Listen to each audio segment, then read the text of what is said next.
Itu firman Tuhan. Jadi walaupun ada yang tidak suka sama kita, kita harus tetap, you still have to love them. Oke, one day ayahnya mengatakan seperti ini. Oh, ketika abang-abangnya pergi menggembalakan domba di Dotan. Di mana? Dotan. Lalu ayahnya mengatakan, Yusuf, why don't you go and see what happened to your brothers? Ya, coba you go and see them and bring them some food. Oke, kemudian Yusuf seperti Mem bilang tadi, dia selalu menyayangi abang-abangnya. Dia bawa makanan, dia pergi ya, bawa makanan ke abangnya. Di mana tadi? Oke. Wow, dia bahagia banget, dari jauh dia lihat keluarganya ya, abang-abangnya. Halo, saya membawakan makanan abang-abang, ya begitu dari jauh. Tapi kira-kira abang-abangnya senang gak lihat Yusuf? Kasihan sekali Yusuf ya. Abang-abangnya bilang begini, lihat, itu si tukang mimpi datang. Mari kita melakukan rencana jahat kepada dia. Ini saatnya kita balas dendam kepada dia, mumpung tidak ada ayah. Ya, wah, kasihan sekali Yusuf ya. Padahal Yusuf sudah berusaha menyenangkan mereka, bawa makanan. Gantinya mereka bahagia, mereka memasukkan Yusuf ke dalam, sebelum dijual ya. Sebelum dijual, dia dimasukkan dulu ke sumur. Bayangkan, anak-anak, ketika Yusuf dimasukkan ke lubang yang gelap, dia berteriak-teriak, Abang, Abang, jangan, aku ingin keluar, gelap. Abangnya mendengar. Oke, untunglah ya. Tidak lama kemudian datanglah penjual, bangsa Ismail. Datanglah seorang kafilah ya, dari mereka ini orang-orang Ismail, kemudian menuju ke Mesir. Pintar ya. Lalu ada satu abangnya mengatakan, siapa? Ada yang ingat siapa namanya?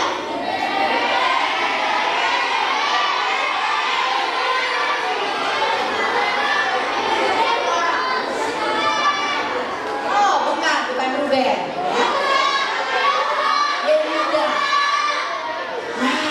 Yehuda berpikir, daripada kita membunuh dia, untuk apa juga kita jual aja. Kita jual sejumlah berapa? Ada yang ingat nggak sejumlah berapa? 20 keping. Kita jual aja, kita dapat uang. Akhirnya dia dijual ke bangsa Ismail itu ya, ke orang Ismail itu. Aduh, kira-kira bagaimana perasaan Yusuf ya?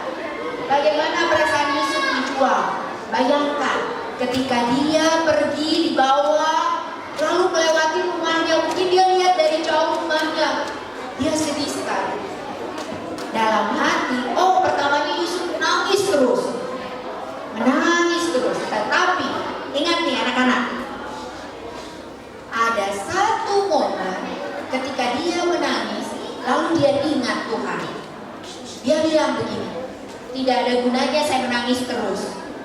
Tetapi saya ingat ketika ayahnya siapa namanya tadi? Yakub selalu menceritakan bahwa di dalam kesedihan, ketika kita memerlukan pertolongan, ya ada siapa? Ada Tuhan. Jadi sejak itu dia berpikir, tidak apa-apa, saya kehilangan saudara, saya kehilangan ayah, tetapi ada ayah saya yang luar biasa di atas. Siapa? Sejak itu dia membuat Tuhan sebagai ayahnya. Lalu dia menjadi apa? Kuat ya.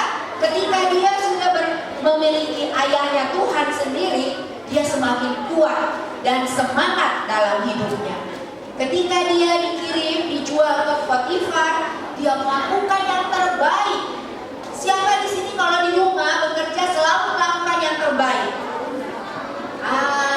Terima kasih ya. Seperti Yusuf. Yusuf melakukan yang terbaik, ya. Karena dia melakukan yang terbaik, Potifar menjadikan dia menjadi apa? Pemimpin di rumahnya, menjadi orang kepercayaan. Anak-anakku, kalau anak-anak melakukan yang terbaik, maka kalian akan jadi pemimpin di kelas, pemimpin di rumah, seorang yang bisa dipercaya. Senang? Senang ya? Oke. Tetapi ada juga satu saat dalam kehidupan ini, walaupun kita sudah melakukan yang terbaik, kira-kira setan senang gak ya? Setan senang gak untuk kita melakukan yang terbaik? Ya, setan tidak suka ya. Karena setan ingin supaya kita menjadi anak-anak yang tidak baik, melawan gitu ya. Nah, demikian pula di rumah Potifar. Ada agen setan ya, istrinya Potifar melakukan tuduhan palsu kepada Yusuf. Tetapi Yusuf tidak mau tergoda ya. Dia ingat kata-kata ayahnya bahwa dia harus tetap menjadi orang yang baik ya. Akhirnya karena dia tidak mau, dia dimasukkan ke penjara. Aduh sedih ya, sudah melakukan yang terbaik, tetapi malah dimasukkan ke penjara, dituduh palsu. Tidak apa-apa ya, karena walaupun satu saat kita anak-anak mengalami begitu, mungkin ya, mungkin di kelas anak-anak sudah melakukan yang terbaik, tidak menyontek, tetapi ada seseorang yang mengatakan, kamu menyontek, gitu ya, itu tuduhan palsu misalnya, oke? Nah, tidak apa-apa. Tuhan akan menolong kita ketika kita melakukan yang benar, walaupun perjalanan tidak selalu mulus ya. Nah, begitu dengan Yusuf ya. Ketika dia di penjara, ada temannya di penjara juga.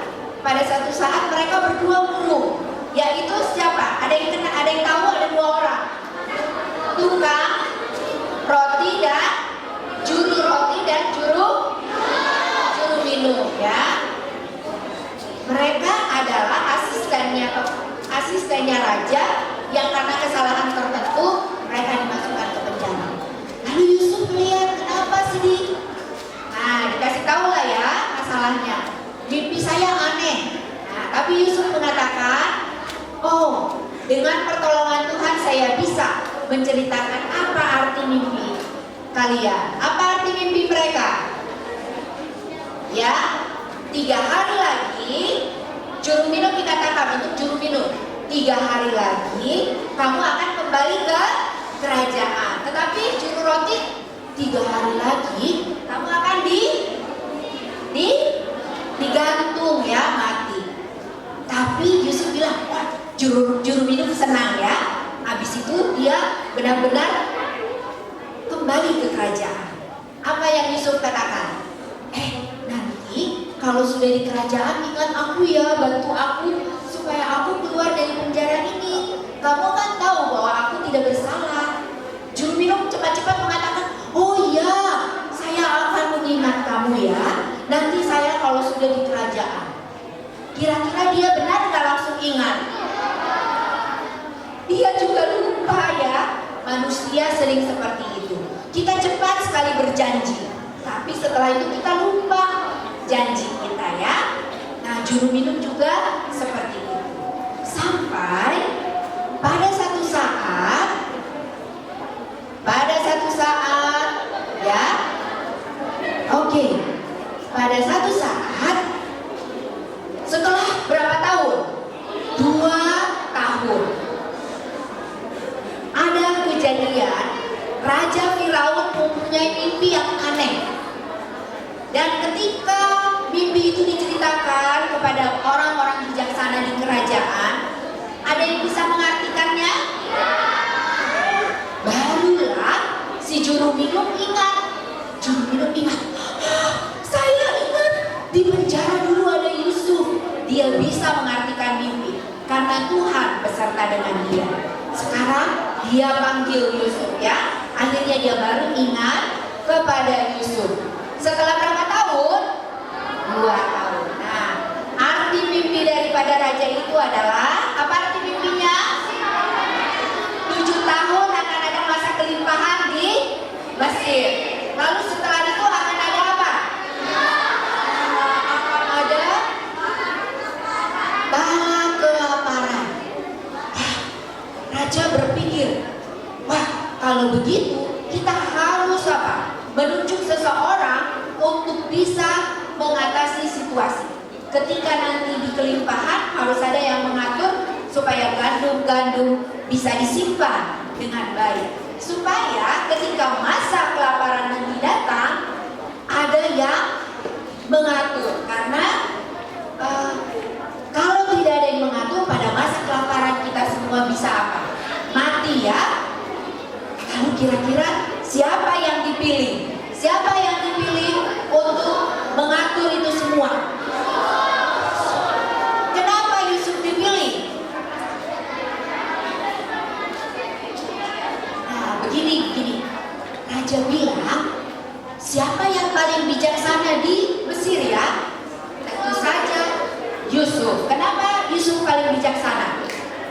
Karena ingat, ketika Yusuf mengartikan mimpi, dia selalu mengatakan bahwa mimpi itu diartikan oleh siapa? Tuhan. Jadi melalui Roh Kudusnya Tuhan yang memberi arti kepada dia.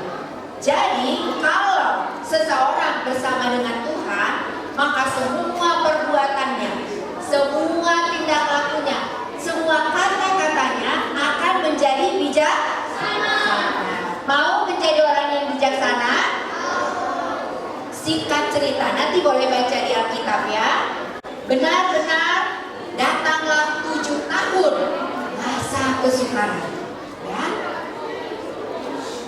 Setelah 7 tahun masa kesukaran, kira-kira di negeri Yusuf negerinya di mana tadi? Oh salah, Yusuf sekarang ada di Mesir, tapi dulu dia berasal dari negeri Kanaan. Ternyata di Kanaan juga ada bala kelaparan. Wow, keluarga Yusuf di Kanaan juga kelaparan. Sampai mereka mendengar berita, oh di Mesir ada makanan, mari kita ke sana. Akhirnya mereka ke sana. Dan siapa yang ada di Mesir? Siapa yang berkuasa untuk memberi makanan di Mesir? Apakah saudara-saudaranya kenal Yusuf? Karena dia sudah apa?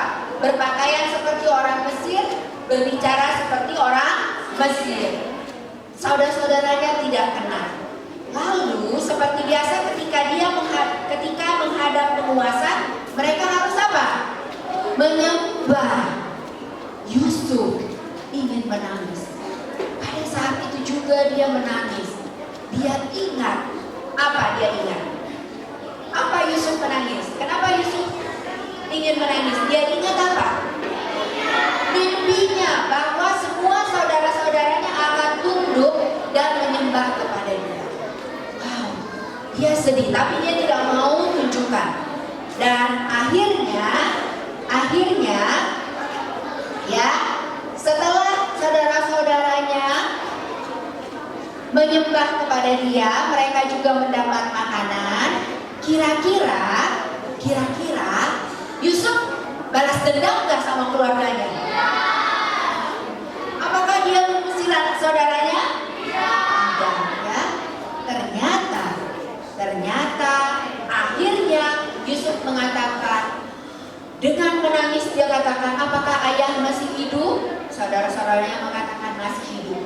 Bawa ke sini dan tinggallah di sini. Karena kelaparan ini masih dilakukan di Mesir ini, dan makanan akan cukup sampai kelaparan selesai. Ya, aduh, enak ya ceritanya ya. Bayangkan kalau Yusuf tidak ada di Mesir, mungkin keluarga Yakub semua akan mati kelaparan. Jadi Yusuf sudah menolong keluarganya untuk lepas dari kelaparan. Siapa yang ingin menjadi berkat di sini? Oke, menjadi berkat ya. Dalam kehidupan anak-anakku semua, kalian bisa jadi berkat. Berkat bagi orang tua, berkat bagi teman-teman, berkat bagi siapa saja yang memerlukan pertolongan ya. Apa yang kita pelajari dari Yusuf? Boleh baca? Boleh baca? Kelas 4 dulu, kelas 4. Baca. Nomor 1. Stop. Nomor 1 kelas 4 semua coba baca. 1, 2, 3.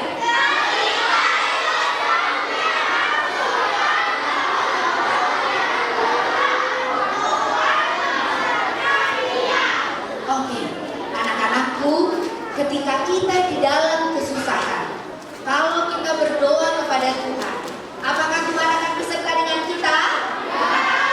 Jadi kita tidak perlu takut ya, sama seperti Yusuf. Dalam kesusahan dia minta tolong kepada Tuhan. Apakah Tuhan tolong? Kita juga seperti itu ya. Oke, yang kedua saya mau kelas 5 baca.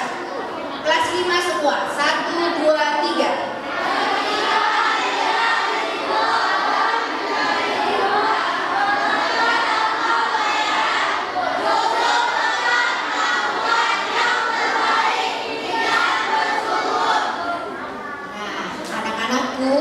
Ketika orang tua kita atau guru menyuruh kita melakukan sesuatu yang mungkin kamu tidak suka melakukannya, tetapi kamu harus apa? Melakukannya. Anak-anak biasanya kalau disuruh belajar nggak maunya nonton ya. Nah, tapi nonton akhirnya menjadi kebodohan ya dan ketagihan. Ketika kamu belajar, kamu menjadi pintar seperti Yusuf ya. Walaupun dia merasa ketidakadilan, tetapi dia tetap melakukan yang terbaik. Siapa yang mau melakukan yang terbaik? Oh, terima kasih ya. Very good. Okay, you have to do your best in your life because God will give you reward. Okay, and God will be always bless you. Okay. Nomor 3, Mem mau yang baca kelas 6 ya. 1, 2, 3. Kelas 6.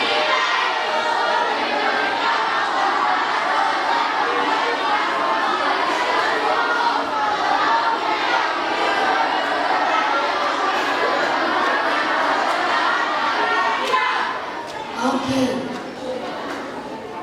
Anak-anakku, apakah kalian pernah merasa dijahati oleh orang lain?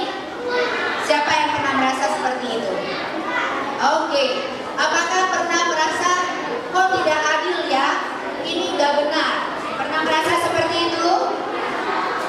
Pernah merasa disakiti? Mungkin saja kita pernah merasa tersakiti. Ya, bisa saja karena ada orang sengaja menyakiti kita. Atau mungkin saja karena kita salah paham. Tetapi contoh yang diberikan oleh Yusuf, dia memaafkan keluarganya, memaafkan saudaranya yang sudah berbuat jahat terhadap dia. Siapa yang mau memaafkan siapa saja yang pernah menyakiti kita? Boleh? Ini berat, tapi kamu bisa melakukannya. Coba, ada yang mau memaafkan siapa saja yang pernah menyakiti hati kita? Boleh melihat tangannya? Ya. Jadi, terima kasih. Mem senang sekali ya. Mem harap cerita mengenai Yusuf ini boleh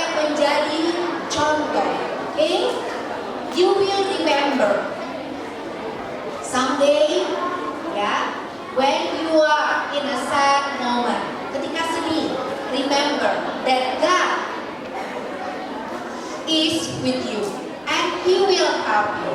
What you need to do, just pray. Number one. Okay, number two. Ya, you have to do apa? Your best. Do your best. Number three. Apa? You have to forgive. Memaafkan those people, orang-orang yang hurt you, yang menyakitimu. Will you do that? Akan melakukan 3 hal itu. Siapa yang mau melakukan 3 hal ini? Boleh lihat tangannya? Halo. Halo. Hai. Kami senang sekali ya. Dan Tuhan melihat tangan-tangan yang sudah diajukan ya. Apa judulnya hari ini? Apa judul cerita kita? Rise and Shine Like Joseph. Di mana ayat intinya?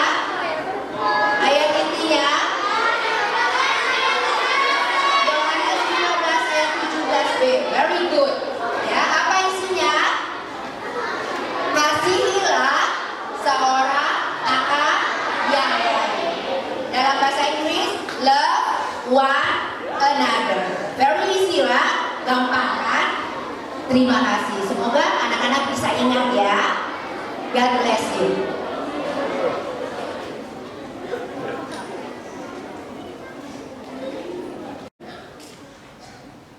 Allah Bapa dalam surga, terima kasih banyak Bapa, Kau begitu baik di dalam kehidupan kami. Terima kasih untuk cerita Yusuf yang mengingatkan kepada kami. Ketika kami di dalam kesusahan, maka Tuhan akan tetap bersama dengan kami. Ketika pencobaan datang, maka Tuhan akan menolong kami. Dan ketika kami merasa tidak adil, kami tetap akan melakukan yang terbaik. Dan ketika teman-teman, orang di sekitar kami mungkin satu saat menyakiti kami juga akan memaafkan orang-orang yang sudah menyakiti kami. Oh Bapa, kami tidak bisa melakukan ini tanpa pertolongan-Mu. Itu sebabnya kami berdoa, tolonglah kami agar bisa melakukan ketiga hal ini. Terima kasih Bapa, ampunkanlah segala dosa dan kesalahan kami. Karena kami berdoa dan bersyukur di dalam nama Yesus yang menjadi juru selamat kami. Amin.